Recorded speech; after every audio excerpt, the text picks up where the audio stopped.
Pangalan ng Ama at ng Anak at ng Espiritu Santo. Panginoon, isugo mo ang iyong espiritu at pagpanibaguhin mo ang muka ng aming mundo. Ang Ebanghelyo sa araw na ito ay mula kay San Lucas, Kabanata 18, talata 35 hanggang 43. Ang tagpo sa Ebanghelyong ito ay nung naglalakbay si Jesus at malapit na siya sa Jericho, at doon ay may isang lalaking bulag na nakaupo sa tabi ng daan at nagpapalimos. At narinig ng bulag ang pagkakaingay ng mga tao, kaya nagtanong siya. At sumagot sila, nagdaraan si Jesus na taga Nazaret. At nung marinig niya ito, siya'y biglang sumigaw, "Jesus, anak ni David, mahabag po kayo sa akin." At dahil sa ingay niya, pinatitigil siya ng mga tao na naroon. Ngunit lalo niya pang nilakasan ang kanyang pagsigaw, "Anak ni David, mahabag po kayo sa akin." At tumigil si Jesus, pinatawag siya. At tinanong siya ni Jesus, "Ano ang gusto mong gawin ko para sa iyo?" At sabi niya, "Panginoon, gusto ko po sanang makakitang muli." At sinabi ni Jesus, "Mangyayari ang nais mo.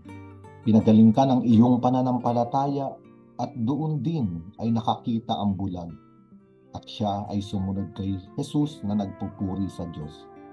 At nung makita ito ng maraming tao, ay nagpuri rin silang lahat sa Diyos. Ang taong bulag ay nasa dilim. At ang taong nasa dilim ay hindi niya alam kung nasaan siya naroon. Kung anong lugar siya naroon. Hindi rin siya makahakbang at hindi niya alam ang kanyang pupuntahan.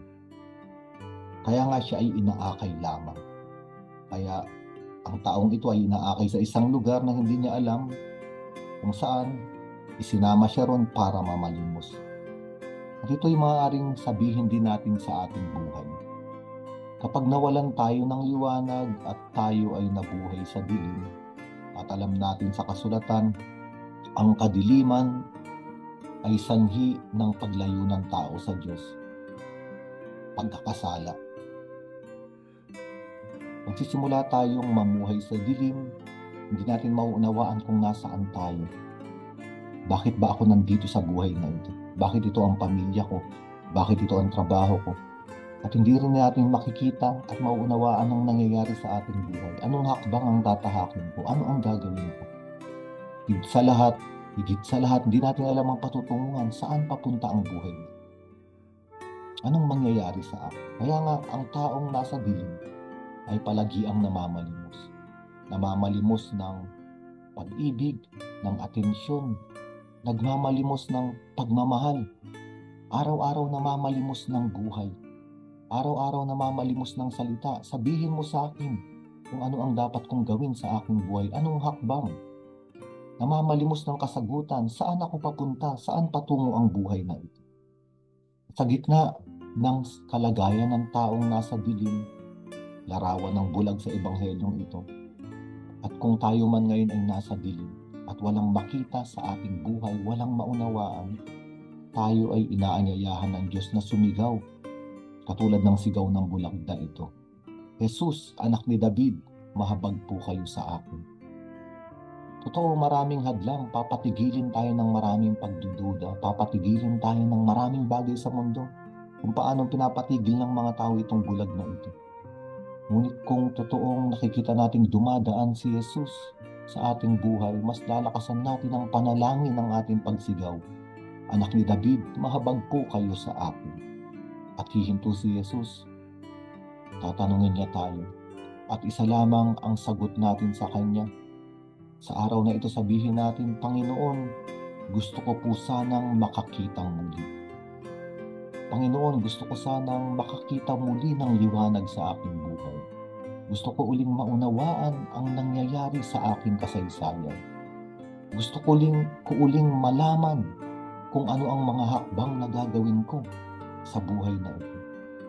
Higit sa lahat, gusto kong malaman kung saan ako papunta at saan patungo ang aking buhay." At sabi ni Jesucristo, kung may sapat na pananampalataya, tayo ay papagalingin. Imumulat muli ang ating mga mata. At ang mga matang ito maaaring hindi ang matang pisikal, kundi ang mata ng pananampalataya. Kaya nga, tayo ay dadalhin ng Diyos sa pagpupuri sa Kanya. At ang lahat ng tao sa ating paligid ay maaari rin din nating dalhin sa pagpupuri sa Panginoon. Kaya nga, ang Ebanghelyong ito ay Ebanghelyo ng pag-aanyaya sa atin, sumigaw at manalangin, upang ang bulag na mata ng ating espiritu ay mabuksan muli at makita natin, narito pala si Jesus, dumadaan pala sa ating buhay, siya ay humihinto, tayo ay kanyang kinakausap at nais niya tayong bigyan ng bagong mata ng pananampalataya upang magkaroon ng kaliwanagan at kaunawaan sa ating buhay.